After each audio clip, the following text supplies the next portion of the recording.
I want to get to breaking news now that could greatly impact your morning commute.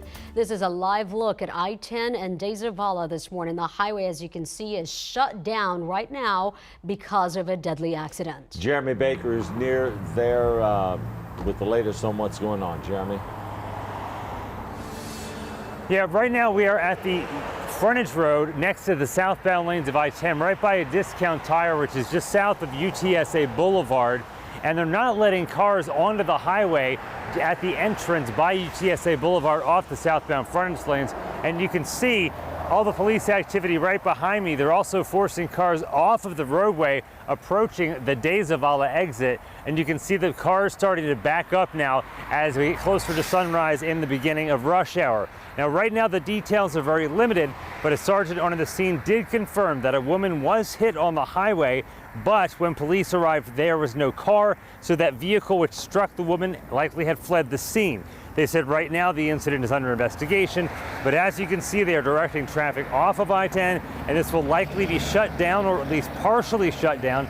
They say for about 1.5 to 2 more hours, which is heading into the morning rush right around 7 a.m. Again, this is I-10 southbound approaching the De Zavala exit south of UTSA Boulevard. You're being urged to avoid this area if at all possible early this morning, and we'll continue to bring more information as it becomes available. But you're urged to try to get around this area. So now we're going to toss over to Stacia Wilson with a check on traffic with some alternate routes so you can avoid this closure. Stacia. Okay, Jeremy, thanks for that update. Really, with this situation, traffic is still light enough. We haven't hit rush hour yet. That the service road is definitely a good option. Once again, showing you that location on your map, I-10 eastbound being affected between De Zavala Road and Woodstone Drive. And really, you know, if you're cutting over along 410, you need to get to 410. Let's say you say 1604 and you're used to taking I-10 eastbound, 281 Bandera Road. Also a couple of options if you just want to avoid that altogether. But again, right now the service road, very light traffic there. We can show you what we're seeing on our TransGuide cameras.